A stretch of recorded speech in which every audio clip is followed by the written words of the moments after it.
Yeah, so today I just wanted to talk to you about three major issues veterans are dealing with right now in the VA.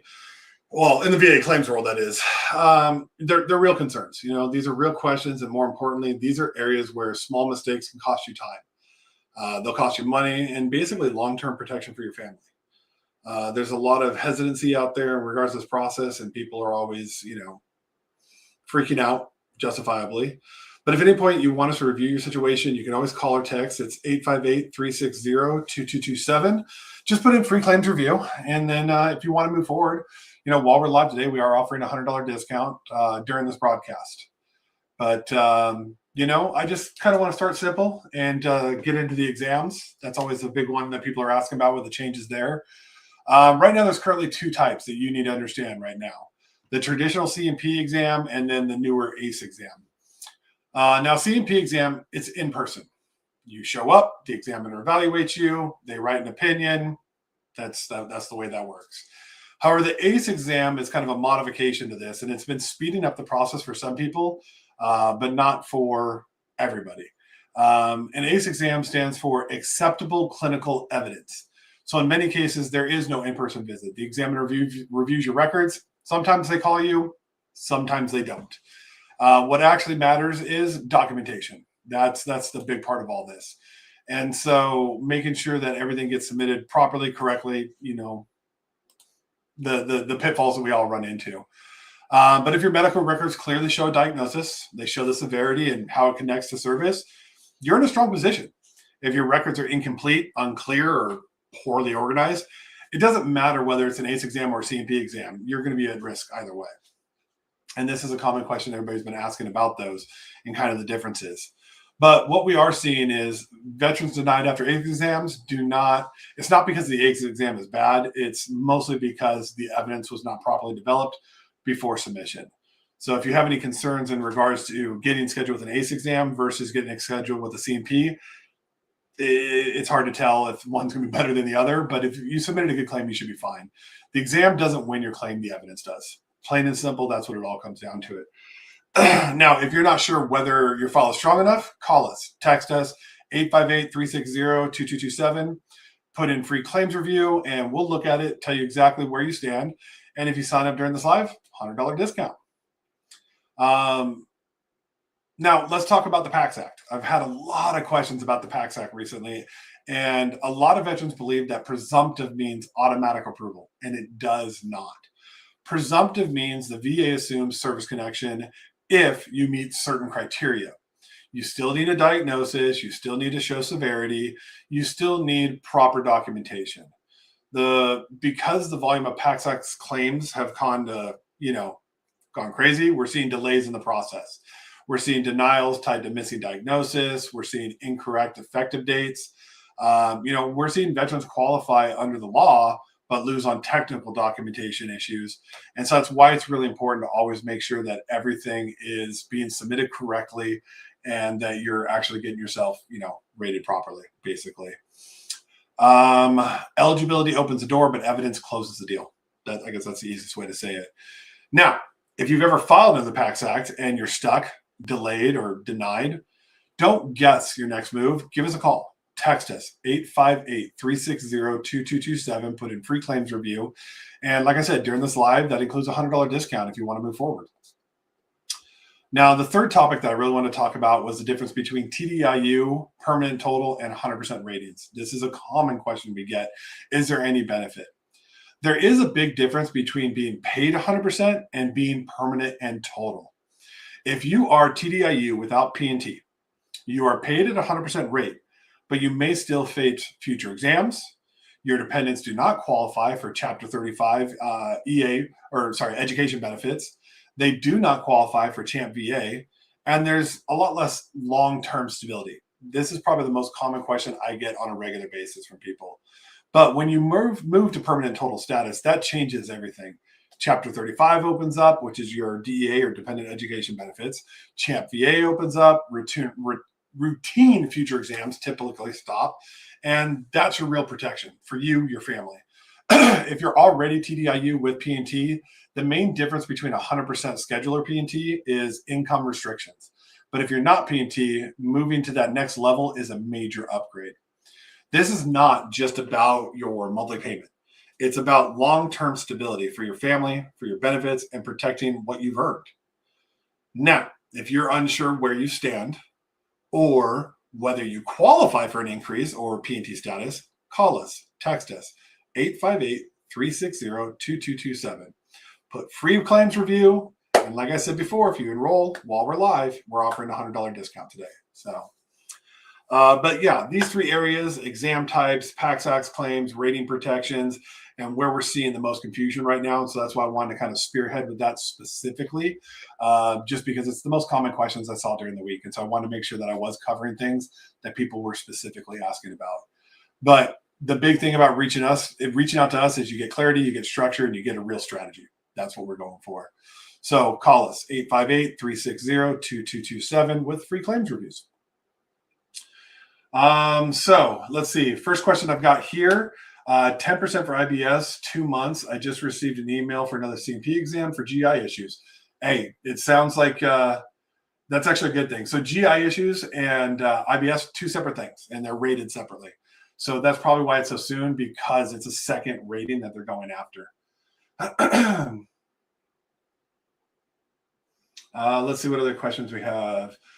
Do exams stop at 55? So there are some extenuating circumstances there, but generally speaking, you've got the 5, 10, 20 rule, if anybody's ever heard about it. And basically what that is at 5 years, they're looking to see where your condition's at. Has it started to show improvement? If it did, you could possibly have it rewound or reversed altogether. That is a big concern a lot of people have with everything that's going on with the Department of the VA right now, because they had mentioned something along those lines. And I know a lot of people are scared about that. But if you have legitimate claims in, you don't have to be concerned. Now, if you kind of fudge the records, I can't help you there, because that's what they're looking for with all these fraud cases. So can you still work if you're 100% P&T? You can if you have a scheduler rating or an overall rating of 100%. You can still work full-time, no limitations. But if you have TDIU, that is called temporary disability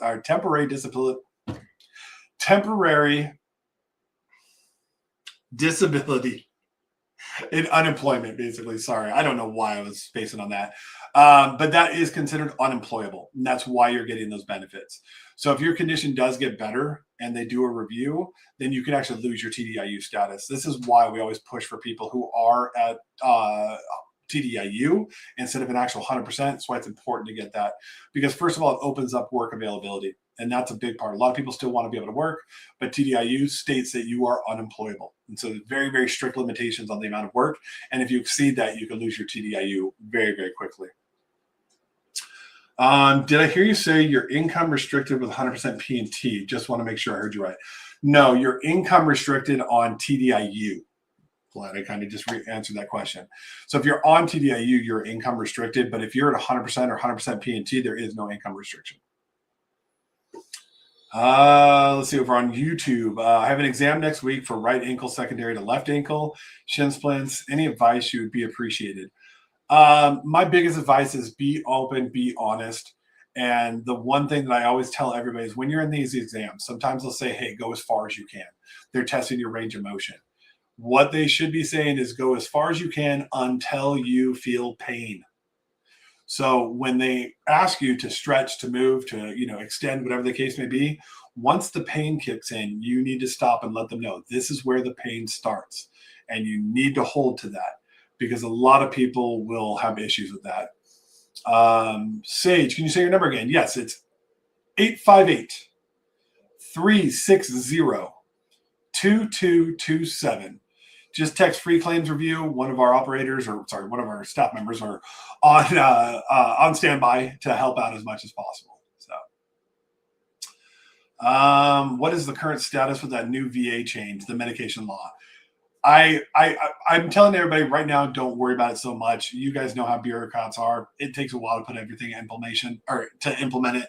But what I have seen recently is Doug Collins very quickly pulled back some of those things because of all the pushback, and I think justifiably so. I think it's absolutely ridiculous that if you give me medication and you say I'm fixed now, well, then what happens if that was my only rating and you take it away? Well, now I don't qualify for the free benefits anymore. And now it's just, I always say let it go its way.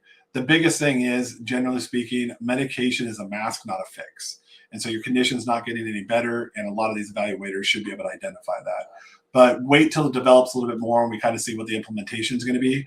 But they did automatically respond and they pulled back a lot of those things really quickly. So I'm hoping that they do pull it back almost completely because I think it's pretty absurd. Let's see here. 10% with tinnitus. Can I claim mental health as a secondary? Technically, you could claim mental health as a secondary, but I'll tell you right now, it's one of the most dominant primary conditions out there. Most of us, and you know this from talking to other fellow veterans and stuff like that, most of us deal with mental health in one way, shape, or form. It usually manifests as anxiety. It's something that most of us deal with. And you can think about it just as you're thinking about this process and thinking about going through it. How anxious are you to not want to have to deal with the VA, not want to have to deal with Raiders? Like there's a lot that goes into it. And because of that, we want to make sure that everybody is, basically understanding what just happened.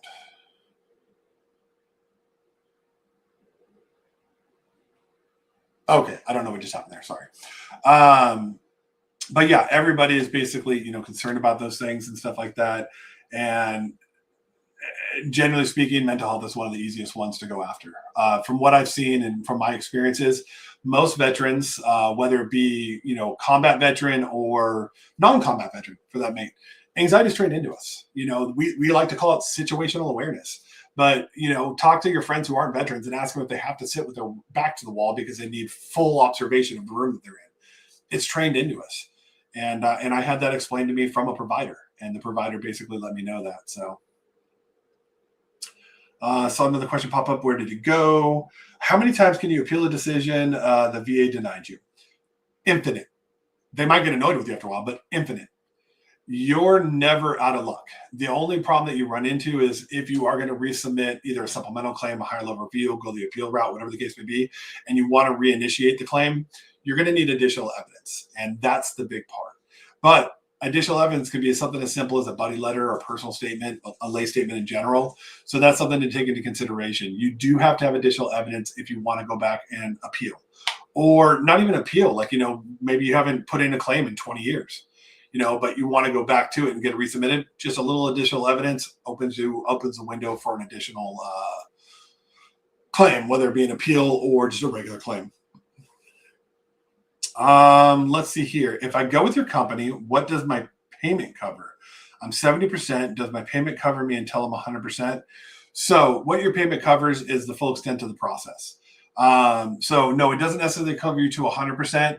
Our goal is to basically help anybody get an increase. Now, inevitably, we want everybody to get to 100% of what's owed to them. And in many cases, that is a 100% PT, kind of fall into that category. But by stipulation, and it's different for, certain circumstances, but generally speaking, any overall rating increase, then we've, kind of met our goal. But a lot of times we don't just stop there. And let's say we get you to 80% and you want to keep pursuing. We will continue to pursue. We will continue to help you and get you over that hump and hopefully get you to that 100% if it's feasible for your situation. Let's see. I do still valid for use with 3 tours. I love it. I don't know what that is. Is there only 1 year to provide info for supplementals? So in regards to submit a supplemental, a higher level, or going through the appellate process, you have a year from the date of determination. So when you get your decision letter, you have a year to refile and get it put back in. But you're not, there's kind of nuance to that or whatever. But generally speaking, yeah, get your new claim in within a year. That's honestly where we're helping most people. It's not just the primary claim, right? We help out with pretty much all different stages of claims, whether you're already rated and you just want to know, do I deserve an increase? We're going to go over that with you. Did you receive a denial? Yes or no? What can we do to fix the denial, get it resubmitted, and get you, rated properly for it? And then, of course, if there's things that you've never claimed and you don't realize that, you're missing items, that's probably the biggest thing I run into with most veterans is there's so many things that they should be rated for. Because there's over 800, almost 900 possible things you can be rated for and claiming. And so it's really important to understand that there's a lot of stuff out there we don't know about. I've talked about my own story where I was rated at 30%. I got 10% for mental health and I got 20% for my lower back. And I was fine with that for a while. It wasn't until I had surgery on my spine that I even adjusted my rating at that point.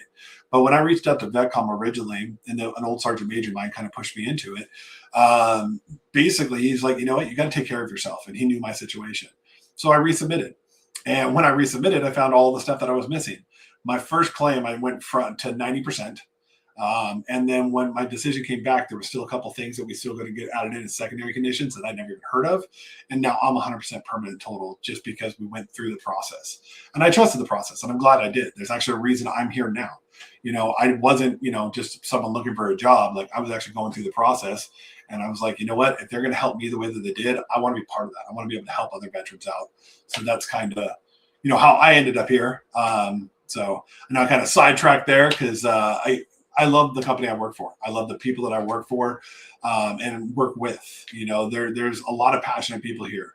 We have, not only a ton of veterans, but we actually have active duty members on our staff through the Skill Bridge program, which I mentioned before. But a lot of the civilians, the non-military, a lot of them are dependents of. So they come from military families. But there's still a handful of people around here who have no connection to the military whatsoever. But at the end of the day, I think most people generally respect our veterans. It's not like the 1970s where people were, shunned. Now it's people understand that without these veterans and everything that they do and all these different, places around the world that they're at, we wouldn't have the freedoms that we did. And so we're very passionate to make sure that these people are taking care of us after, that we can take care of them after they've taken care of us. Let's see. What does it cost to file with you guys? So it's a base fee. It's flat rate. It's $14.97. So just under $1,500, but that's it. Now, we do guarantee the work that we do. I think that's a really important part to address. If you come to us and we're unable to assist you, there should be no expense to you in the process. That's the way we look at it.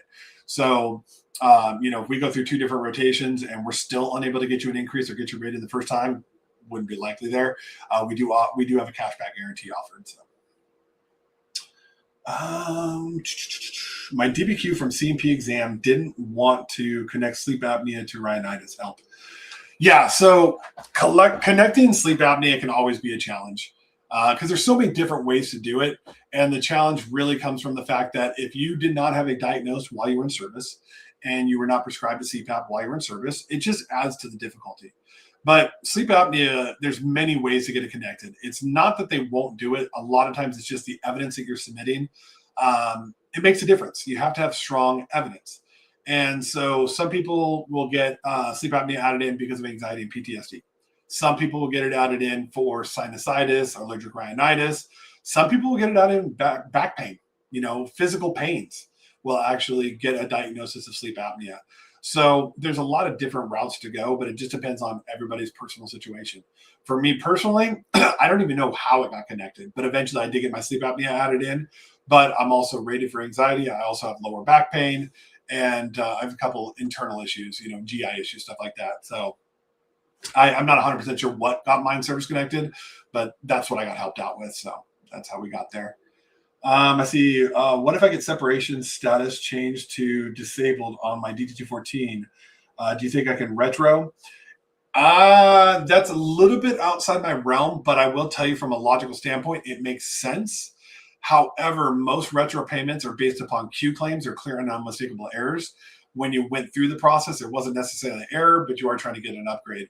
That would be something that I would reach out on. And that would be a question I would go to our claims team because that's something that they may have handled. I don't directly handle claims, myself. And so it's a little bit more challenging. And I don't want to give you any type of inaccurate information. My goal is to be as transparent as I can as we do these Q&As. So, 100% can you work? So just for clarification, based upon what I was talking about, total and permanent disability at 100%, can you still work? If it is a scheduler rating, which is your overall rating, if you're 100% P&T, yes, you can still work. I am 100% P&T. I'm working. 100% you can still work. However, if you're TDIU, whether it be TDIU or TDIU permanent total, no, you still have the work limitations there. But if it's your scheduler rating, if it's your overall rating, yes, you can still work. Our CEO, Kate, she's rated at 100%. Obviously, she still works. I'm at 100% P&T. I still work. We have many 100% rated veterans in the company. That's not an abstract or unnormal thing to see all the time. Degunny, I'm a Vetcomm and customer, and they helped me from 90 to 100% P&T, and it took less than a month. That's amazing. I love to see that. A lot of times, and it's funny, people always ask about time frames, but if you have a solid case, a lot of times it can get done pretty quickly. I've seen claims come back in 2 to 3 weeks with a change. So that's really, really exciting to see, and I'm glad to see that we were able to help you out. I appreciate you posting that here.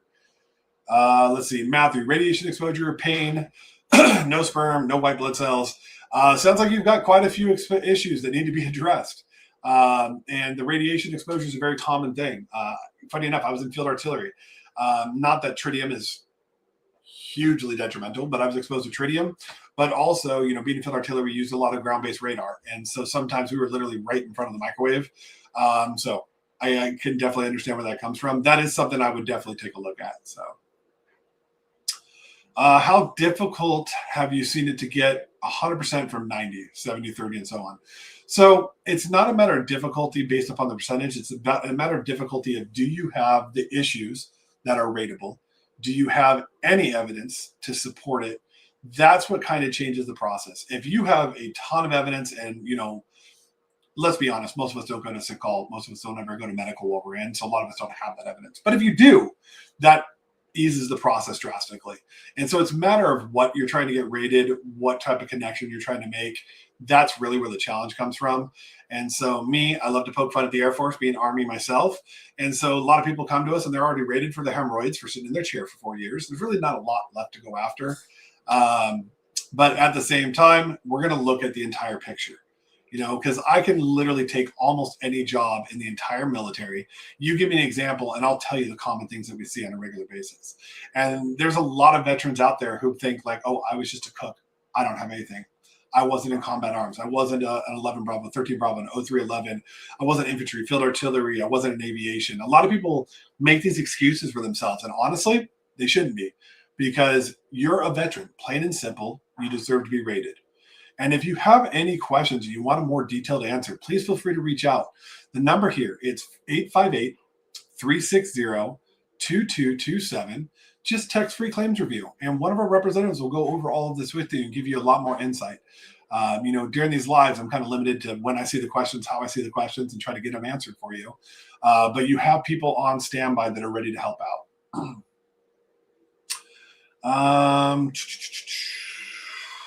Let's see. What is 100% P&T? Okay, so if you guys don't know, there are 2 different 100% ratings. There's 100% and there's 100% permanent total. The difference really is you've got to, when you're permanent total, you have a certain freaking issue that is extreme. It is causing issues, and in some cases could consider you to be unemployable. Like that, it's that kind of issue. So when you're permanent and total, you're locked in. When you're not permanent total, there's always a chance for reevaluation, the 5, 10, 20-year rule, all that stuff kind of kicks in. So yeah, basically what 100% permanent total means is once you're locked in, you're pretty much good to go. 11 Bravo started this process, 98 to 04. Sounds like you served almost the exact same time I did. I was 98 to 06. Deployed to HOA and OEF, 9/11 Pentagon attacks response, any chance? 100%. So like I said, you give me an MOS and I'll be able to break it down. You're an 11 Bravo. We're going to look at your ankles. We're going to look at your knees. We're going to look at your lower back. We're going to look at your shoulders. We're going to look at your neck. We're going to cover all the bases for all the road marching you guys do, all of the heavy gear that you carry. If you're a heavy weapons guy, there's even more to take into consideration there. But then also just from the job itself, 11 Bravo, 11 Charlie, 11 Mike, very stressful jobs. I notice I even exclude myself as a 13 Bravo because I don't even compare the stress between the two jobs, but mental health becomes a major issue. And then when those things start to kick in, then you're going to start noticing things like, do you suffer from IBS? Are you constantly constipated, or do you ever have chronic loose stools? These are common things that many of us deal with. And a lot of them will connect back to the mental health as well. But you're also looking at things like high blood pressure, headaches, migraines. There's so many things that we should be rated for that we just don't know. And it's funny, you told me you're 11 Bravo. I'm not even going to ask the question. I'm just going to assume you have a bad back. And with that bad back, my next question is also, what side is your sciatica? Hey, look at that, 0311. That's the Marine Corps version of a 11 Bravo. Same thing. Toxic exposure, very common, especially for combat deployments with the burn pits and all that stuff. But even when you're not, even if you're not a combat vet, you've still been exposed to JP4, JP5, JP8, solvent tanks, exhaust fumes, stuff like that. There's a lot of stuff that you have been exposed to, and these are issues that we're here to help out with. Let's see. 100% P&T is a 70% reading and a 50% reading. Oh, trying to figure out how to get there. Yeah, it could be basically anything. I explained this in the last slide, but I will explain it again so people understand how the ratings work. 100% rating is, don't look at it as a rating, don't look at it as a percentage, look at it as points available, right? When you start your claim, you have 100 points available. So let's start with the biggest one. Mental health usually rates between 50 and 70%, right? So let's go with highball, 70%. So you're at 70%. You've eaten up 70 points. You have 30 points left that you're trying to get, right? But let's say we get a 50% rating for sleep apnea, another very common one, right? Well, it's not 50%. It's 50% of what is left available. So we have 30 points available. 50% would be 15 points. That changes my rating from 70 to 85, rounds up to 90. So you can get to 90% with just sleep apnea and mental health at 70%. But now we're at 85. We have 15 points available. So I need to get to 95, which means I need another 10 points, or 66%, which would be another 70%. Or I can add in a 20%, and that's an extra, 3 points? And so now I'm at 88. Then I added another 20 points. Well, of the 12, my 20% is another 2.5 points. So now I'm at 90. So it kind of creeps up like that. And that's kind of the way that everybody sees it. No one understands it. It's a convoluted system. But basically, if you look at, once you add one rating in, just take the points, and then that's your new number to target.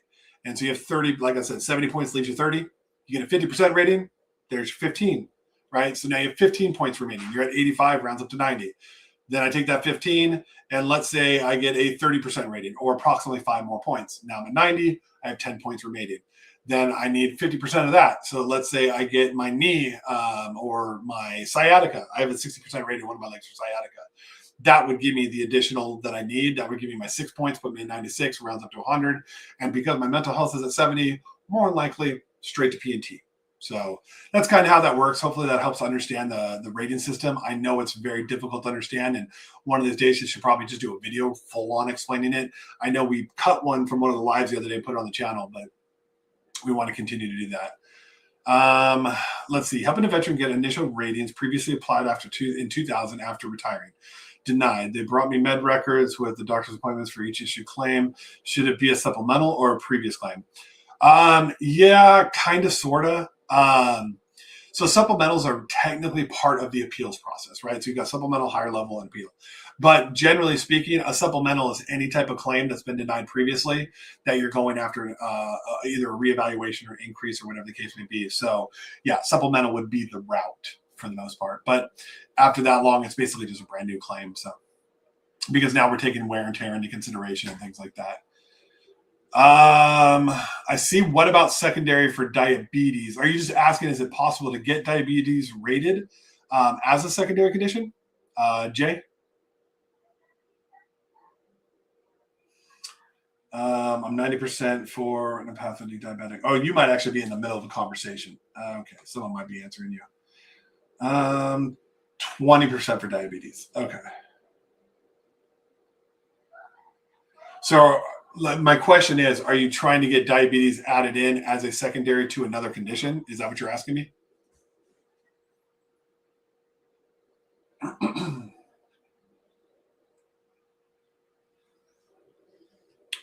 Let's see. Any other questions I missed as I'm scrolling through? What comes with anxiety medication? So it's not about the medication per se. It's about what the medication is treating. So if you're on anxiety medication, probably sertraline or something like that, the medication itself doesn't matter. It's the severity of the anxiety itself.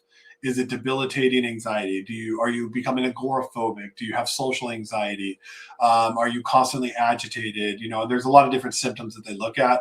That's what determines ratings, not the medication that you're on. Let's see. I'm at 80% back, knees, and insomnia. Just got diagnosed with sleep apnea. How can I get the sleep apnea added?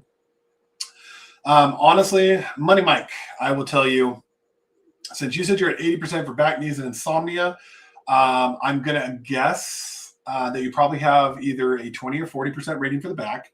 I'm going to go ahead and, since you said knees plural, we're probably looking at about 20 to 30% for each one of those. So doing the quick math, 60, and then taking that out, 30, taking that out, another 30, you're probably sitting about, just with those alone. Probably the two things that you would want to focus on, or three things actually. Tinnitus is known to cause sleep apnea. Mental health, which insomnia falls into that category, but you're probably not looking at a 70% rating. That might be one to take a look at. That could be a big bump. And then generally speaking, that's the route most people go for sleep apnea. But tinnitus, any type of respiratory issue like sinusitis, allergic rhinitis, asthma, things like that, especially if you can get them connected through the PACT Act, makes it a little bit easier. And that would probably be the route you'd want to go, generally speaking. But if you have any questions like that and you want more specific answers to your case specifically, just send us a text, guys. It is a no nonsense, straightforward meeting. There's no obligation. It's there to help and answer questions for you and make sure that we can get you taken care of. 858-360-2227. Just send a text, free claims review. And like I said before, if you guys decide to join up and come, become part of the Vetcomm family, there is a $100 discount for anybody who signs up during the lives. So something to think about. Let's see. 11 Bravo. Can we get connected being out 35 years for back and knees? Yes. 100% yes. When it comes to a lot of these issues, and this kind of goes back to the whole point that a lot of us don't even have medical evidence in the first place. It's not just in the moment, but it's a wear and tear aspect that they take a look at. So I like to use airborne infantry as an example. When you're 18, 19, 20 years old, you're jumping out of airplanes, no big deal. You hurt yourself, you go put some freaking, rub some dirt on it, and you're back to work a couple of days later. But when we start getting into our 40s and our 50s, we start to feel these pains a little bit more. And most of us would likely chalk it up to old age. I'm getting older, I expect this. But the VA does look at it from a wear and tear aspect. Would you be in the shape that you're in now if it wasn't for your time in service? That's how we make the connection. And then kind of the funny part of it all is if you tried to get this when you were 22 or 23 years old, you may not have gotten a rating because you were still very fit, very adaptable, able to heal. But now that you're older, it's becoming a lot more obvious the results that it's having. And so it's always something to take a look at and go back after. Just to give you an idea, my very first claim I filed back in 2006, I only got to 100% about a year ago. So I was fighting this fight for about 20 years. So yes, it is very, very achievable. The amount of time you've been out of service doesn't matter. It's about what kind of evidence and how you can kind of support your claim. Husband has 60% combined, retired in 08, 16, had 3 strokes, TBI with dementia. I'm his wife 24/7. If you need any help, caregiver, can you get his disability increased so I can get paid?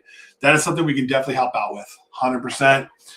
Send us a text message, 858-360-2227. Text free claims review. And more than likely, they'll probably put you directly with me. Only because the SMCs are very difficult, whether it be caregiver, aid, and attendance. It's not something a lot of people have knowledge about. Even within our company, there's only a handful of us that really handle those specifically. So likely you'd probably get put on the phone with me. But yeah, reach out and we'll get you with one of our reps so they can kind of get some clarity. And then they'll probably just call me and get me on the phone with you so we can talk directly. Oh, let's see. Missed a couple comments in here. Haven't heard any updates on the referral program previously mentioned. Yeah, so it's still in works. It doesn't happen instantaneously. We got to make sure everything's in place. We're getting everything up on our website. But that is something that's very much in the works. I actually had a meeting with our IT team earlier this morning specifically about that. So it is something that's in the works, and we will be putting that together shortly and getting that out to everybody, especially for those who are already with us. Systems that are persistent throughout the entire day. Okay, so sorry. I just saw Daniel's actually answering questions out there. 100% P&T, the VA scheduled a mental disability exam. What are they looking for? So I'm assuming, Steve, on Facebook, I'm assuming you're probably looking at, now I understand what Daniel is answering and just made a connection. Yes. So they're looking to see if there's any changes. You're probably either around the 5 to 10 year mark from when you got rated. And so they're doing a review. Don't worry about it. Generally speaking, if you've been getting the care that you needed, and even at 100% PET, you don't have to have continual care because you can go through private care and stuff like that. But generally speaking, they're probably just doing a checkup to see if your day-to-day has gotten any better. And generally speaking, it usually doesn't. And that's why we're rated so highly for those. So another question. How do I know if I even qualify for VA disability? That is a very simple question. Did you serve in the military? That's it. That's really it. Now, are there things that can disqualify you? Yes. But the very basic qualification is, did you serve in the military? I've talked about this before in the past, the 180-day rule everybody always asks about, or when it comes to guard and reservists and stuff like that. If you hurt yourself in the line of duty, whether it be on a weekend drill or whether it be while you're active duty, that's a connection. Many people we help, not a majority, but many people that we help, some of them got out there in basic training, boot camp, AIT, A school, whatever it is in all the different branches. Sorry, I use a lot of Army terms myself. A lot of them will get out after 3, 6 weeks, 7 weeks, because they're just unable to make it through, whether it be from injury, whether it be, mental health is a big part. Basic training is designed to break you down, and some people really do break down. And you can still get rated for these things. And it's, as long as it's caused by the military and we can prove it, that's all that really matters. So let's see. Any other questions? Can we work with y'all while starting the process before retirement? Yes, actually. So this is a common question we get. Generally speaking, everybody here who's active duty or ever been active duty, there's a thing called a BDD claim. And that's basically starting the VA process while you're still active. It's between the 180-day and 90-day mark, but it's the VA actually handling it. Now, technically speaking, you can start a claim at any time in your career and start annotating these things and getting them into your record. So when you do get out of service, your VA rating is already put in place. Most of the time, we do advise waiting to your BDD period, just because honestly, if you still got like a year or two before retirement, it's just gonna be a very long waiting game, and you're adding stress to yourself in the process. Can we help? Yes. Would I advise it? Not necessarily. I need your help. 80% need to put in for 100. 858-360-2227. Text free claims review. Get on the phone with somebody. They will answer the questions you need to know and kind of walk you towards what it's going to take to get you to 100%. I have my VA appointment tomorrow to file my claim. What do I need to bring? Is that with us? You have your appointment to actually do your filing tomorrow? You said your VA appointment tomorrow, so I'm kind of understanding. If you're going to like a VSO and stuff like that, they should have already given you an outline. Generally speaking, I would say the more evidence, the better. If you've got medical records, bring them. If you've got personnel records, bring them. If you've got private physician records since you got out of service that will in any way, shape, or form support your claim, bring them. Anything you have that is potentially related to your time in military, even if it's not personal records, but care that you've gotten for things that could potentially be rateable, bring it. Bring all the evidence to the table. That's what you want to do. Also feel like I have a BPD, but can I claim that? I do apologize. I'm not sure what the BPD acronym is. So if you can clarify, I can try to answer that a little bit better.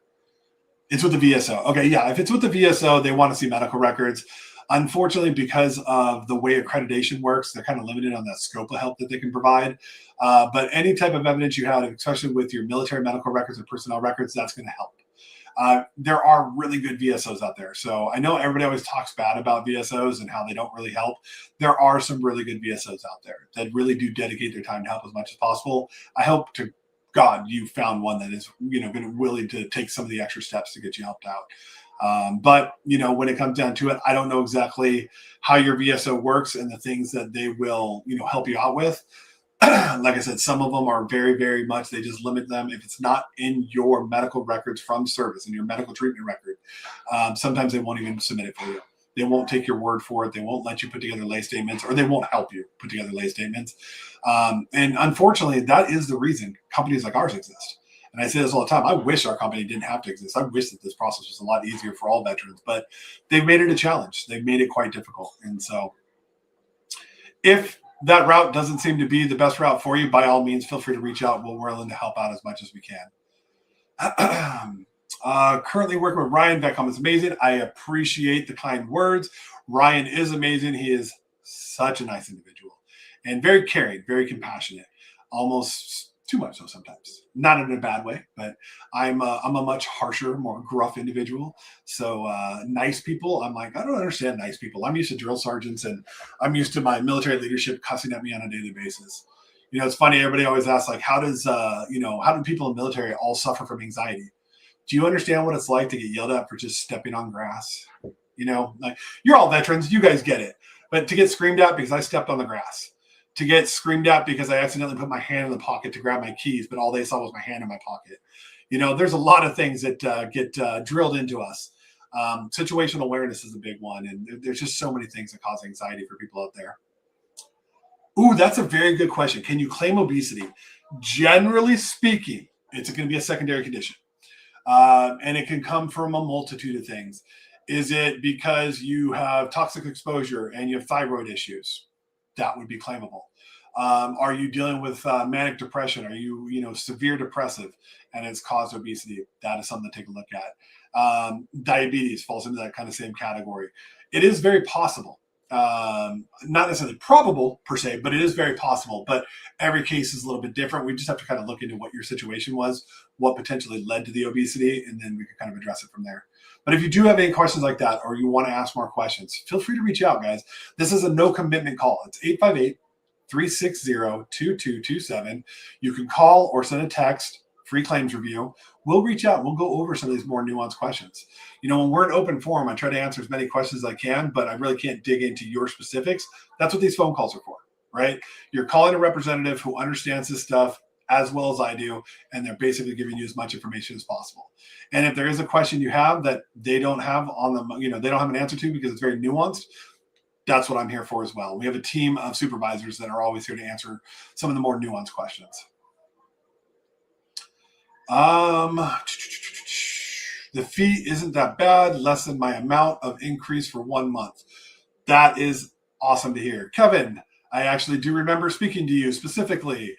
So kind of cool. I was actually the one texting you during the live. So that's really cool to see you back in here. I'm assuming by the sounds of that, did that mean we got a decision back? I never actually heard about your decision. I know that you had, I got you in contact with your claims person, but where did we end up, if you don't mind me asking?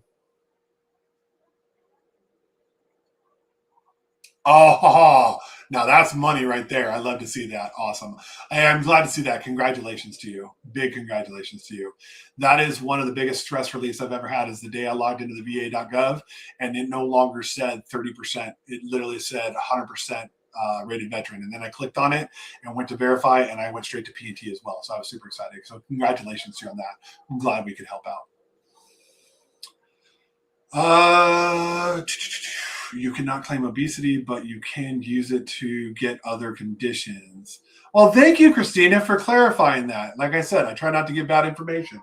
And I love how my team is literally on Facebook right now answering questions for me.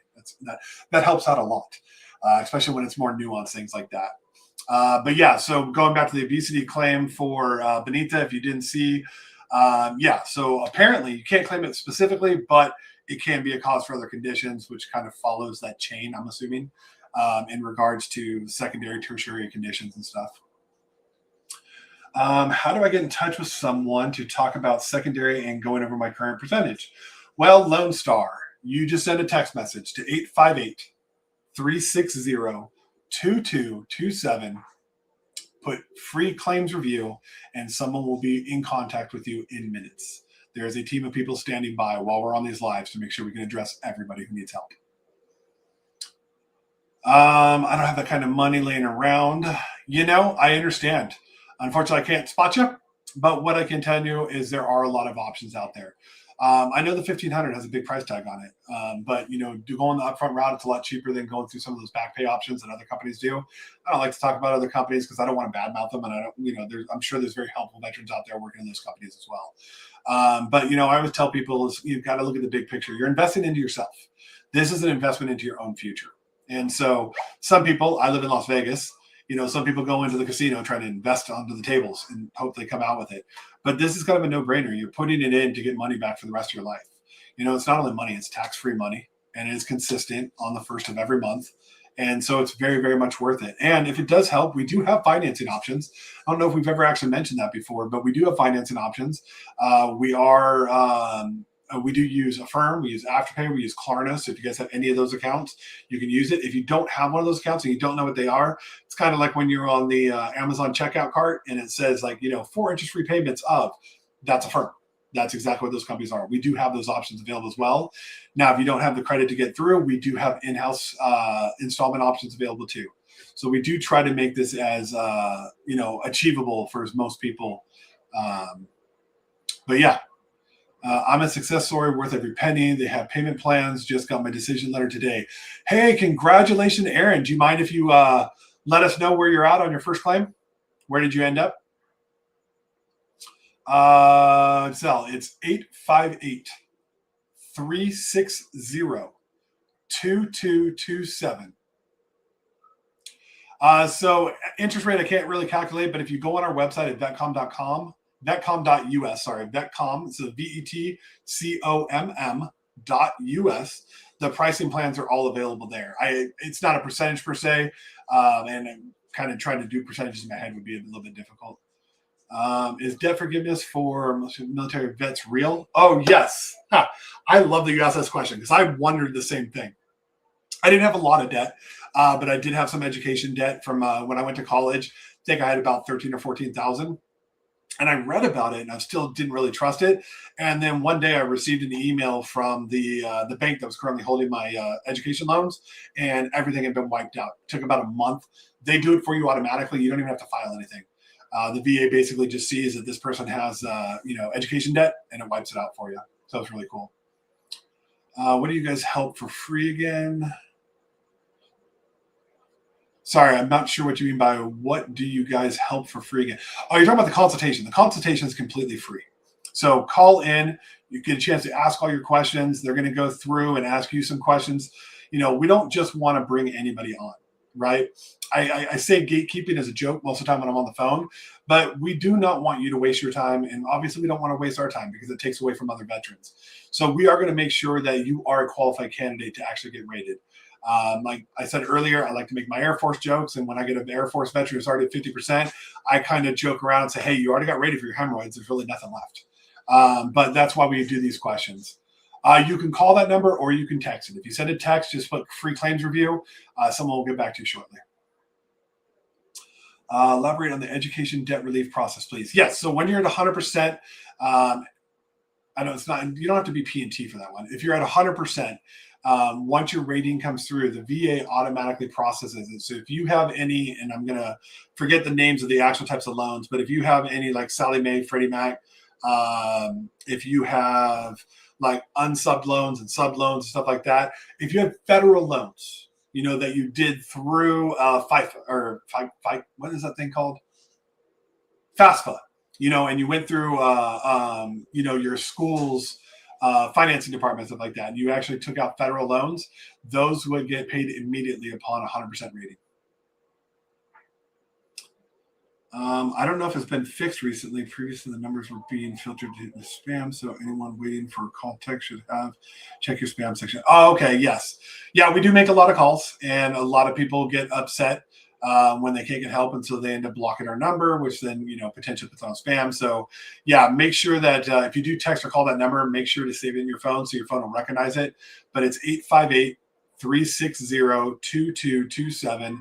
You can text free claims review, and we'll be glad to help you out. Go over any questions that you have. What conditions can I claim? That is a long list. Like I said, over 800, almost 900 possible claims. And it goes from everything from major issues Like when we start talking about back pain, neck pain, shoulder pain, all those things or whatever, mental health, internal medicine issues like IBS, GERD, acid reflux, all these common issues. There's a lot of those, but there's also a lot of nuance. That's really where you kind of get the assistance when you get into our claims process, because they're not going to go over just those primary low-hanging fruit. They're going to go after a lot of the more nuanced stuff as well. So we put together the most complete claim for you, which gives you the best possible, outcome at the end of the day. Getting in touch with you all. Hey, we look forward to it. And, like I said, if you guys do decide to go this route while we're live, we do offer a $100 discount to absolutely anybody who wants to sign up. So what type of paper do I need to file for bruxism as a side effect of sertraline? So that's a more nuanced question. That is a claims related question, but if that's something that you do need help out with, feel free to reach out. And the reason I say that specifically to yours is there's going to be a lot more than just the one issue that's most important to you. We will put a focus on what's most important to you, but there's going to be a lot of things you don't even realize that you should be going after. And so we want to look at the big picture. That's why we like to have these one-on-one conversations and do the free claims review, so we can actually go over your situation and find out what else we want to take a look at and what else we can help out with. But generally speaking, if you're trying to file for bruxism as a side effect, it's going to basically just be another claim. It's a new claim, basically secondary, if you were prescribed the sertraline for the anxiety. So any other questions? 100% pay student loans. Yes, Daniel, yes. 100% student loans, the federal student loans. And we specify that, the federal student loans. If you took out private loans, that one's on you, but the federal student loans, they do compensate for.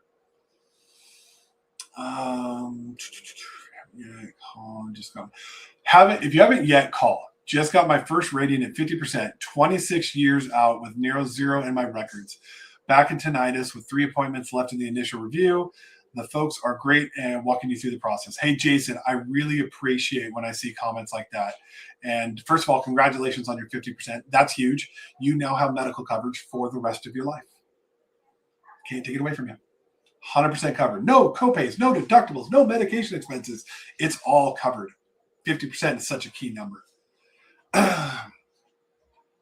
Yes, if that is the case, Daniel, 100%. Very valuable in that situation. Like I said, mine was only like 13 or 14. I forget how much mine was at the time. But yeah, I got an email, went to check my account online. All of a sudden, everything was zeroed out. It was super exciting. Like I said, I didn't really know. I was trying to figure out how to do it. Everything said they'll do it automatically. I didn't believe them. I don't trust the government. Just being honest. When it comes down to it, the VA is nothing but a bureaucracy mixed with an insurance company. And everything's a headache. But yeah, no, they got that one taken care of immediately, which was really cool. I think it was less than a month after I got my 100% rating, then all of a sudden I got notified that my federal loans were all relieved. So that's awesome. That'll be a big asset for you there. How do I prove service connection? That's a good question. Sometimes it's presumptive. Sometimes it's logic. Sometimes it's documented. Me personally, I had no documentation. I never went to medical when I was in. I served for 8 years, never went to medical. The best I ever got was here's some, naproxen, here's some stretching exercise, rub some dirt on it, you'll be good to go. Tall guy back pain is what they always told me. What happened was I finally got taken care of outside the service and found out that I'd actually fractured my L3, L4, and L5. Ended up eventually having surgery, what's called a laminectomy, where they removed the back of the vertebrae. But when they actually went through the process of evaluating me for my surgery, that was one thing that they had identified was the age of the arthritis. And so when I put my claim in, I just explained to them, hey, this is what I was doing. This is what I believe I hurt my back. And when they actually did the MRI, they could age the arthritis, and it almost pinpointed it to the exact time that I said I was pretty sure that I hurt myself. So that's how I made my connection. Let me see here. Stay-at-home dad got 100% P&T in January after being 40% for 29 years. That is absolutely amazing. Congratulations to you. And the one thing I will say to you, like I say to almost everybody else, do what you can to get the word out to your fellow veteran friends. I've actually been bad about it, to be honest with you. The funny thing is I do this every single day. I work 6 to 7 days a week, and I very rarely reach out to any of my buddies. But if someone calls me and we get shop talking, then I'll always say like, hey, are you rated?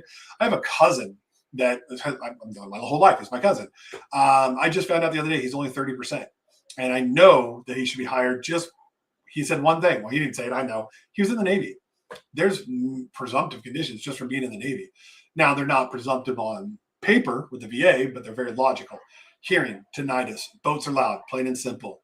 Knees and back, between knee knockers, being tossed around in rough seas, thrown in down in a galley, through being thrown off a ladder. It's very common issues for most of you, or most of us in general. But, also for anybody who served in the Navy, we're always looking at things like asbestos exposure to AFFF. Are you starting to show symptoms of respiratory issues? Are you showing any of the carcinogenic symptoms, things like that? There's a lot of things that we miss out on, but mental health is almost always the key. That is the one that we don't like to admit. We don't like to talk about it, but it's something that most of us deal with. And so when I had this conversation just the other day, I was like, bro, you're not even rated for mental health. You're only at 30%. I was like, if we got you just 50%, right?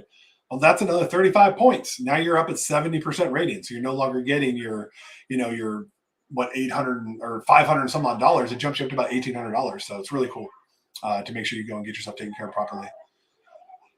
What if a video C&P is my only option for my back and feet? And so if you're talking about the ACE exams, I did try to address that earlier. Don't worry about the exam type. If they're putting you in for an ACE exam, it's because they want to talk and go over those questions with you. Back and feet are very common issues. They're going to test range of motion, things like that. I would explain with the back, think about this. If this is as far as you can bend, that's usually a 40% rating. 20, 10, 0, touch your toes, good luck. You're probably not getting rated. Like we go over these things with you as you're getting ready for your C&P exams, or now ACE exams, but there's two different versions now. We do like to let you know what to expect, what questions are going to be asked, what kind of, information to provide, basically what you can do to put your best foot forward, get yourself a fair, honest evaluation. That's what we're focusing on most of the time. And that is a big asset. It was a big asset for me because I realized when going through that preparation, there was a lot of mistakes I made in my C&P exam that kept me from getting rated properly all the times I tried. Marine veteran, 3521. I'm assuming that's probably your MLS. Was it 20 on my own? Vetcomm got me to 90. I denied for something. Should I go again? Be 55 in 8 months. I would say yes. And here's why. Age doesn't matter when it comes to the ratings and stuff like that. But at 90%, you probably have enough to get to 100. And when you do actually try to make that big push, it's no longer the full amount. It's only a $500 extension to get you to the finish line. So I would highly advise it. 100% versus 90% is a big difference. First of all, you're jumping from 2,400 up to almost 4,000. So financially, it's a really nice benefit. But also at 100%, you have a lot of dependent benefits that open up. You have Champ VA. You've got education, Chapter 35 education benefits. There's just so much that opens up at 100% that you don't have at 90. So yes, I would recommend making that big push to 100. You probably heard it said multiple times, but someone who's rated at 90% probably should be 100. Someone is at 80%, probably be at 90. And it really does stack like that. And so jokingly, you can always start at the 10%. If you're at 10%, you should probably be at least 20. And it just keeps going. There's always going to be one more little nuanced condition. And it's unfortunate that so few people are actually rated properly in this country. And that's what we want to help out with. What happened to the girl that used to do these lives? So Kate is our CEO. She's very busy, but we have been trying very hard to get her back into lives. And she told me recently she would go back live, but she wanted me there with her. So we are trying to get her back on these lives, but right now she's just got a lot going on. She's a owner of multiple companies. This just happens to be one thing that she does. But there's a lot of things that we got going on trying to help other veteran causes. We do run, we call it 3F, but it's a charity for homeless veterans that we do run as well. And there's a lot going into that to build that up right now. So that's where a lot of her time is at. And then we also do have a media company. Where we're trying to get more, veteran-focused things getting out there. Movies focused on veterans, for veterans, by veterans, a lot of things like that. And so she's got a lot of projects going on right now. But she says every day she wants to get back on these lives and talk to you, but her schedule just doesn't necessarily allow for it all the time. Well, I appreciate that. I try to be as approachable as possible and as honest as possible. So I try to get in. So. Fonz, if you're trying to get a hold of us, right now is an opportune time. I've got people on standby for you. 858. Actually, I'll pause for a quick second because I am about to wrap up the live. So if anybody wants to reach out, right now is a good time to do it. The number is 858 360 2227. You can call or text free claims review, and someone will get in contact with you immediately. Again, that is 858-360-2227. Reach out. It's totally free. It's just there to go over your situation, see what and if we can help you out. With that being said, I appreciate all of you guys being here and joining us today. We will be back on Wednesday. Brian's been doing our Wednesdays, but he's currently getting an award out in Nebraska, if I remember correctly. He's at Cornhusker, so I'm assuming Nebraska. So he won't be here on Wednesday, so I'll be back with you guys on Wednesday. And heck, maybe I can even get Kate to join me. Let's see if I can go convince her, be a salesperson for once. So try to sell her. Anyways, thanks for joining us today. We will be back on Wednesday. Hope you all have a great week. And if you're not getting the rating you deserve, do what you can to get there. You do deserve it in the long run. You got to get yourself taken care of. All right. We'll talk to everybody soon.